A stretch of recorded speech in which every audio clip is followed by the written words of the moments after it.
Hello વિદ્યાર્થી મિત્રો, very good morning to all of you. દિવાળીનું વેકેશન પૂરું થઈ ગયું છે, તો હવે આજે આપણે નવા સત્રની શરૂઆત કરીશું. બરાબર. વિષય વિજ્ઞાન ધોરણ 6 સેમ 2 એની અંદર ચેપ્ટર નંબર 9. ચેપ્ટરનું નામ શું છે? તો કે સજીવો, લક્ષણો અને નિવાસસ્થાન. બરાબર. હવે સજીવોની અંદર કયા કયા પ્રકારના લક્ષણો હોય છે અને દરેક સજીવનું નિવાસસ્થાન છે એ અલગ અલગ હોય છે. બરાબર. ફોર એક્ઝામ્પલ, ઊંટ છે એ તો કચ્છનું રણ છે, એવી રીતે રાજસ્થાનની અંદર પણ રણ આવેલું છે. બરાબર. રણ વિસ્તારની અંદર શું હોય? તો કે પાણીની અછત હોય, તો ઊંટ છે એ ત્યાં નિવાસ કરે છે. એવી જ રીતે જમ્મુ કાશ્મીરની અંદર તમે જુઓ તો પહાડો ઉપર છે એની અંદર બકરી છે, યાક છે. બરાબર. એવા બધા પ્રાણીઓ છે એ ત્યાં રહે છે. એવી રીતે ગાય ભેંસ છે એ બધા અલગ અલગ નિવાસ સ્થાનમાં વસવાટ કરે છે અને એમના લક્ષણો છે એ પણ અલગ અલગ હોય છે. તો આ ચેપ્ટરની અંદર આપણે સજીવો છે અલગ અલગ પ્રકારના હોય, એના અલગ અલગ લક્ષણો અને એના નિવાસસ્થાન વિશે અભ્યાસ કરીશું. તો સૌ પ્રથમ જોઈએ તો કે પહેલી અને બુજો છે. બરાબર, કે જે આપણા ચેપ્ટરના બે મેઇન કેરેક્ટર છે એ વેકેશનમાં ઘણી રસપ્રદ જગ્યાઓની મુલાકાતે ગયા હતા. પહેલી અને બુજો છે વેકેશનમાં, બરાબર, તમે બધા પણ વેકેશનમાં કોઈને કોઈ જગ્યાએ ફરવા જતા હોય એવી રીતે એ પણ ગયા હતા. આવી જ એક સફરમાં તેઓ ઋષિકેશમાં ગંગા નદી પર ગયા. ઋષિકેશ છે એ ક્યાં આવેલું છે? તો કે ઉત્તરાખંડની અંદર, કે જ્યાં છે ખૂબ જ ઠંડી છે. વર્ષ દરમિયાન ત્યાં ઠંડી જ હોય છે. તેઓ હિમાલયના પર્વતો ચડ્યા ત્યારે ત્યાં ખૂબ જ ઠંડી હતી. તેઓ શું? હિમાલયના પર્વતો ચડ્યા. હિમાલયની અંદર પણ શું હોય? તો કે ખૂબ જ ઠંડી હોય છે. ત્યાં તેમણે પોતાના ઘરની નજીકના મેદાન પ્રદેશ કરતા અલગ જ પ્રકારના વૃક્ષો જોયા, જેવા કે ઓક, પાઇન અને દેવદાર.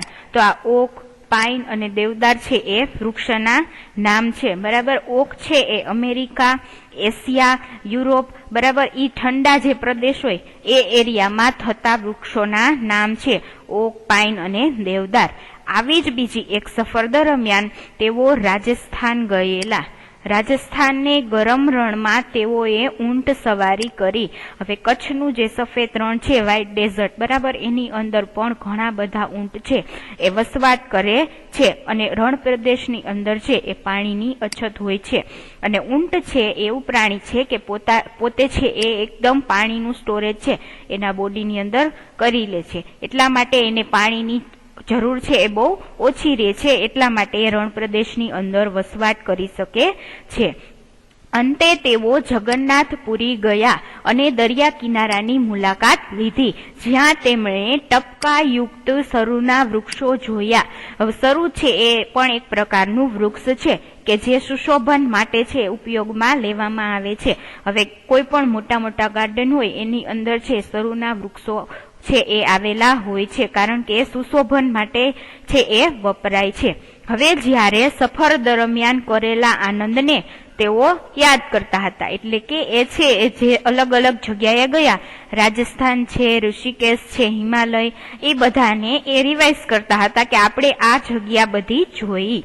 હવે જ્યારે સફર દરમિયાન કરેલા આનંદને તેઓ યાદ કરતા હતા ત્યારે તેમને વિચાર આવ્યો કે આ બધી જ જગ્યાઓ એકબીજાથી ખૂબ જ અલગ હતી.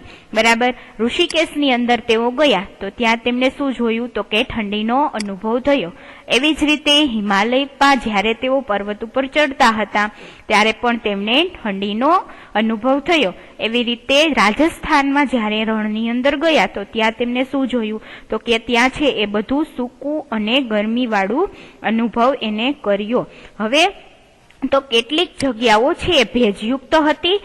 તે દરેકમાં સજીવો એટલે કે જીવંત પ્રાણીઓ પણ વિવિધ પ્રકારના હતા, કે દરેક જગ્યાએ સજીવો પણ અલગ અલગ પ્રકારના હતા. સજીવો કોને કહેવામાં આવે છે? તો કે જીવંત પ્રાણીઓ. એવા જીવંત પ્રાણીઓ કે જે છે હલનચલન, પ્રચલન, પાચન, પરિવહન, બધી પ્રક્રિયાઓ છે એ કરી શકે, એને સજીવો કહેવામાં આવે છે, રાઈટ? તો આટલું યાદ રાખવાનું છે. ત્યારબાદ તેઓએ પૃથ્વી પરના એવા સ્થળ વિશે વિચારવાનું નક્કી કર્યું કે જ્યાં કોઈ પણ જીવંત સજીવો ન હોય. હવે તમે ખાલી ઇમેજિનેશન કરી શકો કે આપણે એવી કોઈ જગ્યા વિચારી શકીએ કે જ્યાં કોઈ એવી જગ્યા છે કે જ્યાં સજીવ ન હોય. તો બુઝોએ તેના ઘરની નજીક આવા સ્થળ વિશે વિચારવાનું નક્કી કર્યું, બરાબર? અને એને વિચાર્યું કે એવી કોઈ જગ્યા છે કે જ્યાં કોઈ પણ સજીવો ન હોય. તો તેને એક આઈડિયા આવ્યો, તો તેને ઘરની અંદર પણ તેને કબાટ જોવાની કોશિશ કરી. હવે આપણા બધાના ઘરની અંદર છે કબાટ તો હોય જ છે. તો તમને પ્રશ્ન થાય કે આપણે કબાટની અંદર જોઈએ તો એમાં કોઈ પણ એવી વસ્તુ છે કે કોઈ સજીવ છે કે નહીં, એના વિશે જોયું એને, બરાબર? તો તેને એવો ખ્યાલ આવ્યો કે ત્યાં કોઈ પણ સજીવો નહીં હોય. એને એવો વિચાર કર્યો કે કબાટની અંદર થોડું કાંઈ હોય. તો તેણે કબાટમાં એક નાનો એવો કરોડિયો જોવા મળ્યો, બરાબર? અને ઘરની બહાર પણ તેને એવું કોઈ સ્થળ ન દેખાયું કે જ્યાં એ વિચારતો હતો તે પ્રમાણે કોઈ એક કે બીજા પ્રકારના સજીવો ન હોય. હવે બુઝોએ જ્યારે કબાટની અંદર જોયું તો એને એની અંદર પણ એક કરોડિયો જોવા મળ્યો. તો એ છે જે વિચારતો હતો કે એવી કોઈ જગ્યા હશે કે જ્યાં કોઈ પણ સજીવ ન હોય. એ વાક્ય શું થાય તો કે ખોટું પડે. એવી કોઈ પણ જગ્યા નથી કે જ્યાં સજીવ ન હોય, બરાબર? હવે તમે આકૃતિ 9.1 જોઈ શકો છો, બરાબર? હવે પહેલીએ દૂરના સ્થળો વિશે વિચારવાનું નક્કી કર્યું. હવે આકૃતિની અંદર તમે સજીવો માટેની શોધખોળ છે એ જોઈ શકો છો કે જેની અંદર તમે જોઈ શકો છો કે બુઝો અને પહેલી છે, બરાબર? એ છે એક વૃક્ષ નીચે બેઠા છે, એની આજુબાજુ છે ઘેટા છે. એ શું છે? એ પણ એક જીવંત પ્રાણી છે. એવી જ રીતે પક્ષીઓ છે એ ઉડી રહ્યા છે, એ પણ જીવંત પ્રાણી છે. એવી રીતે અહીંયા એક બળદગાડું છે, બરાબર? તો આ બળદ છે, માણસ છે, એ બધા શું છે? સજીવો છે. એવી જ રીતે વનસ્પતિ પણ શું છે? એક પ્રકારનું સજીવ જ છે. હવે પહેલીએ દૂરના સ્થળો વિશે વિચારવાનું નક્કી કર્યું, બરાબર? અને તેણે વાંચ્યું કે લોકોની જ્વાળામુખીના મુખમાં પણ સૂક્ષ્મ સજીવો છે એ જોવા મળે છે. હવે પ્રશ્ન થાય કે જ્વાળામુખી છે એ એકદમ ગરમ છે એ હોય છે, તો એની અંદર પણ કોઈ પણ પ્રકારના સજીવો હશે કે નહીં, બરાબર? હવે એના માટે એક ઉદાહરણ જોઈએ કે તમે બધા તુલસી શ્યામ વિશે સાંભળેલું હશે કે તુલસી શ્યામની અંદર છે એ ગરમ પાણીના ઝરા છે એ આવેલા છે. એવી જ રીતે બીજું એક સ્થળ છે તવા, કે જે પંચમહાલ જિલ્લાની અંદર આવેલું છે. ત્યાં પણ ગરમ પાણીના કુંડ છે એ આવેલા છે, જેની અંદર બેક્ટેરિયા છે એ એવા બેક્ટેરિયા કે જે છે એ ગરમ વાતાવરણની અંદર રહે છે, એવા બેક્ટેરિયા પણ એની અંદર આવેલા હોય છે. એટલા માટે એવી કોઈ પણ જગ્યા નથી કે જ્યાં એક પણ પ્રકારના સજીવ ન હોય. હવે ત્યાર પછી આપણો ટોપિક જોઈએ 9.1 સજીવો અને તેમની રહેવાની આસપાસની જગ્યા. સજીવો છે એ કેવા છે અને તેમની રહેવાની આસપાસની જગ્યા છે એના વિશે આ ટોપિકની અંદર આપણે અભ્યાસ કરીશું. હવે પહેલી અને બુઝોને તેમણે મુલાકાત લીધેલા સ્થળોમાં રહેલા વિવિધ પ્રકારના પ્રાણીઓ વિશે બીજો પણ એક વિચાર આવ્યો, બરાબર? કે રણમાં છે એ ઊંટ હોય છે, જ્યારે પર્વતો પર બકરીઓ અને યાક હોય છે. રણ વિસ્તારની અંદર આપણે આગળ જ વાત કરેલી કે ઊંટ છે રણ વિસ્તારની અંદર વસવાટ કરે છે. એવી જ રીતે જમ્મુ કાશ્મીરની અંદર તમે પહાડીઓ ઉપર જુઓ, પર્વતો ઉપર, તો ત્યાં તમને બકરીઓ અને યાક છે એ જોવા મળે છે કે જેની ઊન છે એ સ્વેટર બનાવવા માટે બધામાં વપરાય છે. બકરી અને યાકની ઊન ને એ બધું રેશમ બનાવવા માટે વપરાય છે. હવે પુરીમાં બીજા કેટલાક જેમ કે દરિયા કિનારે કરચલા અને માછીમારો દ્વારા પકડવામાં આવતી વિવિધ માછલીઓ અને પછી કીડીઓ જેવા સજીવો પણ હતા, જે આ બધા જ સ્થળોએ જોવા મળ્યા. એક પ્રદેશમાં જોવા મળતી વનસ્પતિ કરતા બીજા વિસ્તારમાં જોવા મળતી વનસ્પતિઓ ખૂબ જ અલગ હતી. આપણે આગળ જ જોયું કે ઓક, પાઇન, દેવદાર છે એ બધી ઠંડા પ્રદેશમાં થતી વનસ્પતિ છે, બરાબર? એવી રીતે શરૂ છે એ પણ અલગ પ્રદેશમાં જોવા મળે છે. એટલે અલગ અલગ પ્રકારની વનસ્પતિઓ છે એ પણ અલગ અલગ પ્રકારના વસવાટ છે એ કરે છે. ત્યારબાદ જોઈએ તો કે વિસ્તારના સ્થળો કેવા હતા અને શું તેઓ સમાન હતા કે નહીં, બરાબર. એ વિસ્તારમાં ફોર એક્ઝામ્પલ દરિયા કિનારે એને શું જોયું તો કે કરચલો છે, કીડીઓ જોઈ, ત્યારબાદ માછીમારો દ્વારા કલેક્ટ કરવામાં આવેલી અલગ અલગ પ્રકારની માછલીઓ જોઈ. તો તેને પ્રશ્ન થયો કે અલગ અલગ વિસ્તારના સ્થળો છે, બરાબર, ઈ કેવા હતા. તો એના માટે આપણે એક પ્રવૃત્તિ કરીશું. પ્રવૃત્તિ નંબર 1.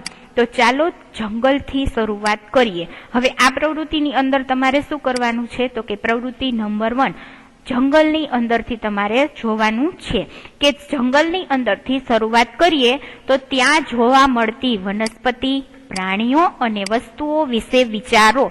હવે જંગલની અંદર અલગ અલગ પ્રકારની છે એ વનસ્પતિઓ છે એ આવેલી હોય છે, એવી જ રીતે અલગ અલગ પ્રાણીઓ અને અલગ અલગ વસ્તુઓ આવેલી હોય છે.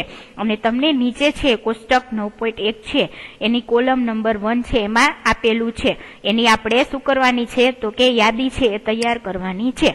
હવે કોષ્ટકમાં દર્શાવેલા અન્ય વિસ્તારોમાં જોવા મળતી વસ્તુઓ, પ્રાણીઓ અને વનસ્પતિઓની પણ આપણે યાદી કરી કોષ્ટકની પૂર્તિ કરવાની છે. હવે કોષ્ટક 9.1 ને ભરવા માટે આખા પ્રકરણમાં દર્શાવેલા જુદી જુદી જગ્યાએ જોવા મળતા ઉદાહરણો એકઠા તમે કરી શકો છો. હવે આખું આપણે ચેપ્ટર ભણશું ત્યારે અલગ અલગ પ્રકારની વનસ્પતિ અને પ્રાણીઓ અલગ અલગ પ્રકારના વાતાવરણમાં છે એ રહે છે, એના આપણને અલગ અલગ ઉદાહરણ મળશે. હવે તમારા મિત્રો, માતા પિતા અને શિક્ષકો સાથે વધુ ઉદાહરણો વિશે ચર્ચા કરો અને તમે વિવિધ વિસ્તારના પ્રાણીઓ, વનસ્પતિઓ તથા ખનિજ તત્વો વિશે પુસ્તકાલયમાંથી પણ ઘણા રસપ્રદ પુસ્તક મેળવી અને આ બધી માહિતી છે કલેક્ટ કરી શકો છો. હવે કોષ્ટકની દરેક કોલમમાં નાની મોટી ઘણી વનસ્પતિ, પ્રાણીઓ અને વસ્તુઓ સમાવવાની કોશિશ કરો કે જે પ્રાણીઓ કે વનસ્પતિ ન હોય તેવી કયા પ્રકારની વસ્તુઓ છે આપણે મેળવી શકીશું. કદાચ વનસ્પતિના ભાગ સમાન સૂકા પાંદડા કે પ્રાણીઓના ભાગ સમાન અસ્થિઓ પણ હોય. હવે વનસ્પતિના જે લીલા પર્ણો છે, બરાબર, એ સુકાઈ જાય એટલે એનું શું બને છે તો કે ખાતર બને છે. જે જૈવિક કચરો થાય એ પણ આપણે છે એ જમીનની અંદર રાખીને આપણે એને કમ્પોસ્ટ કરીને ખાતર બનાવી શકીએ છીએ, જે આપણે ખેતી કામની અંદર ઉપયોગ કરી શકીએ. એવી જ રીતે પ્રાણીઓના ભાગ સમાન અસ્થિઓ એટલે કે પ્રાણીઓ છે એ મરી જાય, બરાબર, ત્યારબાદ એના હાડકાઓ છે એ પણ પડેલા હોય છે, જેની અંદર પણ કેલ્શિયમ છે એ આવેલું હોય છે, જે જમીનને શુદ્ધ બનાવે છે. તો કોઈને કોઈ રીતે સજીવો છે એ આપણી વાતાવરણને છે એ શુદ્ધ કરે છે અને અનુકૂલન સાધે છે. હવે આપણને વિવિધ પ્રકારની માટી અને કાંકરા છે એ પણ મળી શકે. હવે પ્રકરણ 5માં ચર્ચા કર્યા મુજબ દરિયાના પાણીમાં પણ દ્રાવ્ય ક્ષારો શું છે હોય છે. દરિયાના પાણીની અંદર અલગ અલગ પ્રકારના ક્ષારો છે એ દ્રાવ્ય થયેલા હોય છે, એટલે કે ઓગળેલા હોય છે. તેમાં બીજા પદાર્થો પણ છે ઘણા બધા એ આવેલા હોય છે. જેમ જેમ પ્રકરણમાં આપણે આગળ વધીશું તેમ તેમ કોષ્ટક 9.1માં નવા ઉદાહરણો છે એ આપણે ઉમેરતા જશું, બરાબર. હવે તમને નીચે કોષ્ટક 9.1 છે એ આપેલું છે, એની અંદર શું કીધું છે તો કે કોષ્ટક 9.1 ની અંદર વિવિધ વિસ્તારોમાં જોવા મળતા પ્રાણીઓ, વનસ્પતિઓ અને અન્ય પદાર્થો છે એની તમારે આમાં યાદી કરવાની છે. હવે તમને જંગલમાં જોવા મળતા પ્રાણીઓ કયા કયા છે, પર્વત ઉપર કયા કયા છે, રણમાં કયા છે, દરિયામાં અને બીજા કોઈ પણ વિસ્તારમાં જોવા મળતા પ્રાણીઓ છે. હવે આપણે જ્યાં સુધી અભ્યાસ કર્યો, બરાબર, એની અંદર સૌપ્રથમ આપણે ઉદાહરણ એક લખી શકીએ કે પર્વત ઉપર આપણે શું જોયું હતું તો કે બકરી અને યાક. તો આપણે આ એક છે યાદી આમાં બનાવી દઈએ. એવી રીતે આપણે રણની અંદર શું જોયું હતું તો કે ઊંટ. એવી રીતે દરિયામાં શું જોયું હતું તો કે માછલી, કરચલો, બરાબર. તો આપણે જેમ જેમ ચેપ્ટર ચાલુ થાય આગળ આગળ વધશે એમ એમ અલગ અલગ પ્રકારના ઉદાહરણો છે એ ટેબલની અંદર એડ કરતા જશું. અત્યારે આપણે આ 3 ઉદાહરણ છે એ જોયેલા, તો આપણે એ ટેબલની અંદર નોટ ડાઉન કરી લીધા, બરાબર. બાકીના આપણે પછી એડ કરતા જશું. હવે તમે કોષ્ટકમાં જેમ જેમ આપણે વિવિધ રસપ્રદ સ્થળોની મુલાકાત લઈશું તેમ તેમ આપણે કોષ્ટક છે એના વિશે વિચાર કરીશું અને ચર્ચા કરીને ટેબલની અંદર એ બધા ઉદાહરણો છે એ લખતા જશું. ત્યારબાદ જોઈએ ટોપિક નંબર 9.2 નિવાસ સ્થાન અને અનુકૂલન. નિવાસ સ્થાન કોને કહેવામાં આવે છે અને અનુકૂલન કોને કહેવામાં આવે છે એના વિશે આ ટોપિકની અંદર આપણે અભ્યાસ કરીશું. હવે પ્રવૃત્તિ 1માં યાદી કરેલા પ્રાણીમાં તથા વનસ્પતિમાં તમે શું નોંધ્યું? બરાબર, તો આપણે આગળ લખી જ નાખ્યું કે આપણે રણ વિસ્તારમાં શું જોવા મળ્યું હતું? તો કે ઊંટ. એવી રીતે આપણને પર્વત ઉપર શું જોવા મળેલું? તો કે બકરી અને યાક. અને દરિયાની અંદર શું જોવા મળેલું? બરાબર, તો કે કરચલો અને માછલી. શું તમે તેમાં વિશાળ વિવિધતા જોઈ? તો કે હા. તો કે દરેક પ્રકારના પ્રાણીઓ છે એ અલગ અલગ પ્રકારના વિસ્તારમાં વસવાટ કરે છે. હવે કોષ્ટક 9.1 માં તમે રણની કોલમ તથા દરિયાની કોલમમાં શું લખ્યું છે તે પણ તમે જુઓ. શું આ બે કોલમમાં તમે ખૂબ અલગ પ્રકારના સજીવોને નોંધ્યા છે? તો કે હા. રણની કોલમની અંદર આપણે શું લખેલું? તો કે ઊંટ. એવી રીતે દરિયાની કોલમની અંદર શું લખેલું હતું? તો કે માછલી અને કરચલો. હવે એ બંને સજીવો છે એકબીજાથી વિપરીત છે. હવે આ બે વિસ્તારોમાં આસપાસના સ્થળો છે એ કેવા હશે? બરાબર, એ તમારે વિચારવાનું છે. હવે દરિયામાં વનસ્પતિ અને પ્રાણીઓ ક્ષારયુક્ત પાણીથી ઘેરાયેલા હોય છે. ક્ષારયુક્ત એટલે કે ખારા પાણીથી ઘેરાયેલા હોય છે. તેમાંના મોટા ભાગના પાણીમાં ઓગળેલી હવાનો છે એ ઉપયોગ છે એ પ્રાણીઓ કરે છે. હવે રણમાં ખૂબ જ ઓછું પાણી ઉપલબ્ધ હોય છે. તમે કોઈ પણ રણની મુલાકાતે ગયા હોય, કચ્છની અંદર ખૂબ જ સરસ મજાનું વ્હાઇટ ડેઝર્ટ આવેલું છે કે જેની અંદર તમે ગયા હોય તો ત્યાં શું હોય? તો કે રણની અંદર પાણીની અછત હોય છે અને રણમાં દિવસના સમયે ખૂબ જ ગરમી પડે છે, કારણ કે દિવસ દરમિયાન છે ત્યાં પાણીની અછત હોય છે. એના લીધે વાતાવરણ છે એકદમ હાઈ થઈ જાય છે. એના લીધે ગરમી છે એ ખૂબ જ વર્તાય છે અને રાત્રિના સમયે ખૂબ જ ઠંડી હોય છે. રણમાં રહેતા પ્રાણીઓ અને વનસ્પતિઓ રણની રેતીમાં જીવે છે અને તે જ વિસ્તારમાં શ્વાસોચ્છ્વાસ કરે છે. બરાબર, એટલે કે એ પ્રાણીઓ છે, ઊંટ છે, બરાબર, એ બધા રણ વિસ્તારની અંદર જીવે છે. અને ફાફડા થોર છે, એવી રીતે કેક્ટસ છે, જે બધી પ્રકારની જે કાંટાવાળી વનસ્પતિ છે એ રણ વિસ્તારની અંદર ઉગે છે, કારણ કે એને છે એની અંદર પર્ણ છે ખૂબ ઓછા પ્રમાણમાં આવેલા હોય છે. એટલા માટે એને પાણી છે એની ઓછી જરૂર પડે છે. એટલા માટે કાંટાવાળી બધી વનસ્પતિ છે રણ વિસ્તારની અંદર જોવા મળે છે. ફોર એક્ઝામ્પલ ફાફડા થોર છે. બરાબર, હવે દરિયો અને રણ બંને ખૂબ જ જુદા વિસ્તારો છે અને આપણને આ બંને વિસ્તારોમાં ખૂબ જ અલગ પ્રકારના પ્રાણીઓ જોવા મળે છે. ખરું ને? બરાબર, તો આપણે આગળ જ જોયું હતું કે દરિયાની અંદર અને રણ વિસ્તારની અંદર અલગ અલગ પ્રકારના પ્રાણીઓ જોવા મળે છે. તો ચાલો દરિયા અને રણના બે અલગ જ પ્રકારના પ્રાણીઓ એટલે કે ઊંટ અને માછલી વિશે જોઈએ.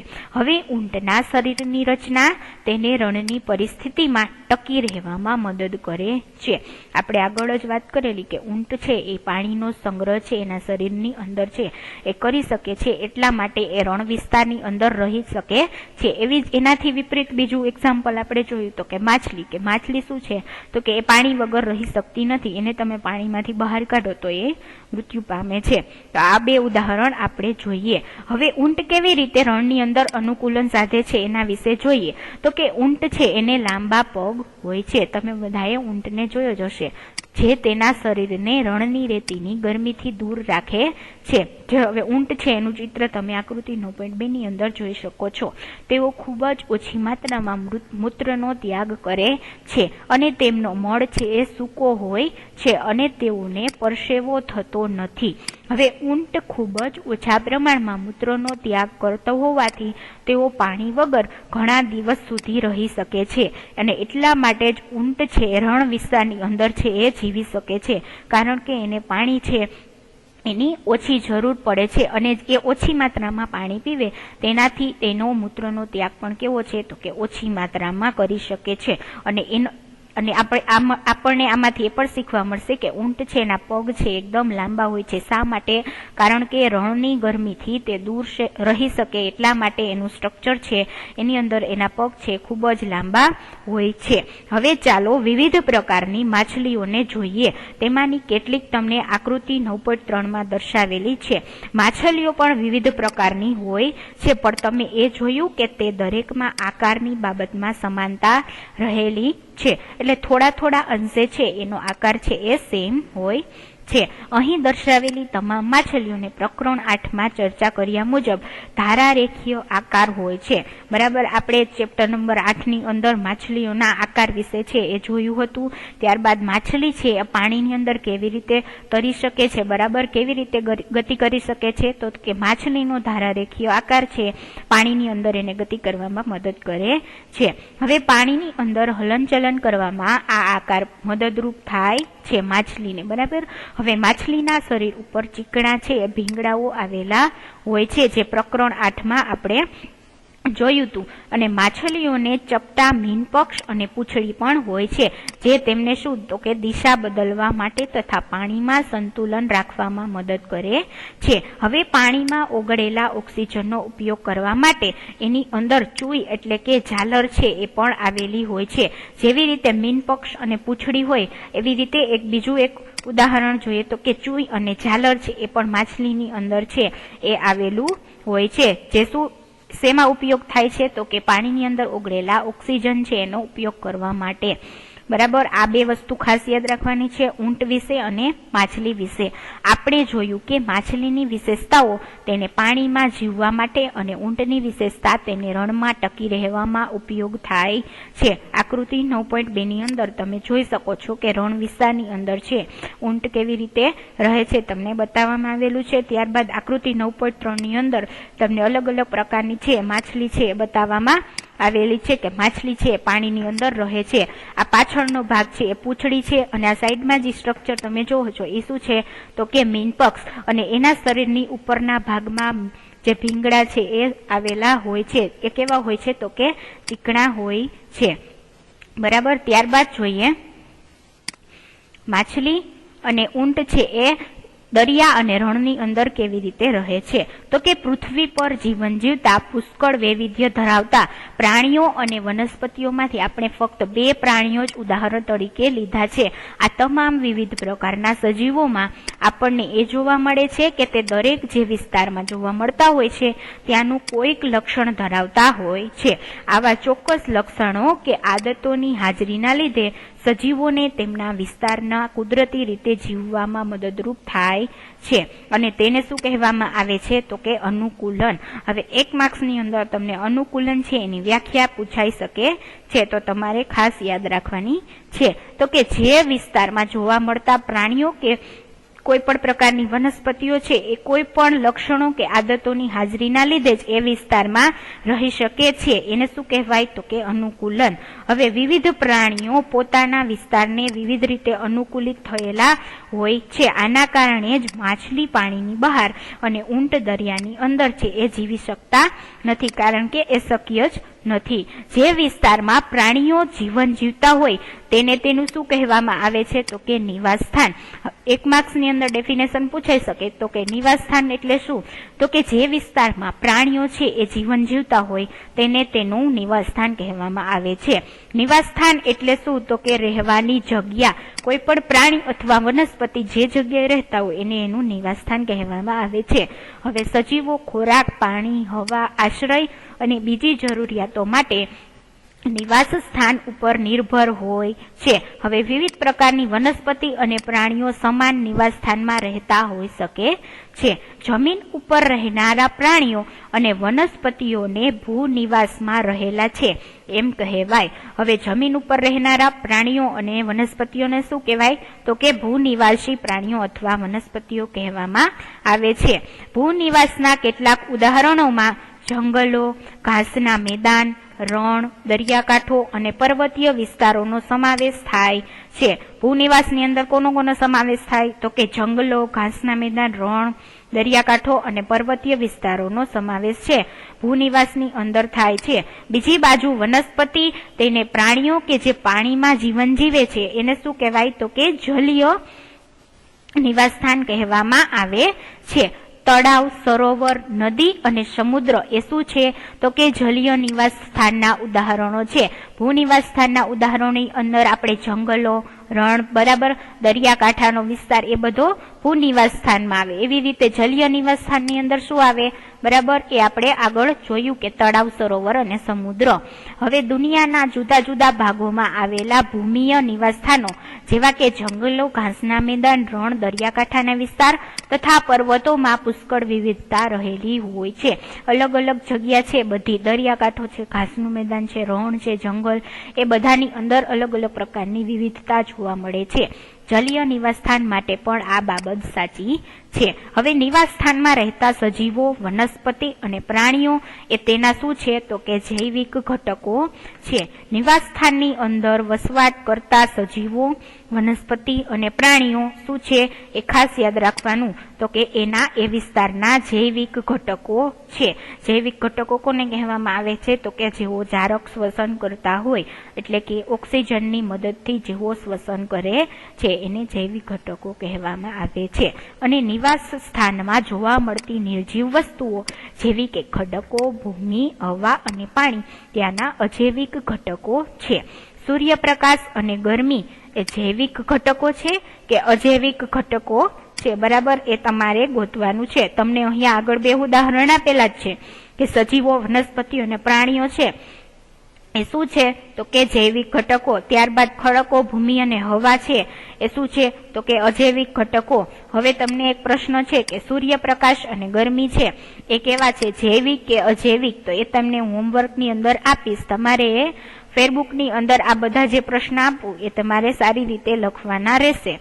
હવે આપણે જાણીએ છીએ કે અમુક વનસ્પતિઓ બીજમાંથી ઉગે છે, બરાબર, અમુક વનસ્પતિઓ છે એ બીજમાંથી ઉગે છે. તો ચાલો કેટલાક બીજ કે જેમાંથી છોડ તૈયાર થાય છે તેના પર કેટલાક અજૈવિક ઘટકો તથા તેની અસરો છે એ જોઈએ. હવે આ ટોપિક છે એ આપણે નેક્સ્ટ લેક્ચરની અંદર જોશું. હવે અહીંયા સુધીનું આપણે જે ભણી ગયા, બરાબર, એને તમારે ખાસ યાદ રાખવાનું છે કે રણ વિસ્તારની અંદર છે, દરિયા વિસ્તારની અંદર અને પર્વતો ઉપર અલગ અલગ પ્રકારના છે પ્રાણીઓ છે જોવા મળે છે. ત્યારબાદ અનુકૂલનની ડેફિનેશન, નિવાસ સ્થાનની ડેફિનેશન, જૈવિક ઘટકો, અજૈવિક ઘટકો, આ બધું છે તમારે એક એક માર્ક્સની અંદર ડેફિનેશનની અંદર પૂછાઈ શકે, બરાબર, તો એને ખાસ યાદ રાખવાનું છે. ત્યાર પછીનો આપણો જે નેક્સ્ટ ટોપિક છે આપણે નેક્સ્ટ લેક્ચરની અંદર જોશું. Thank you.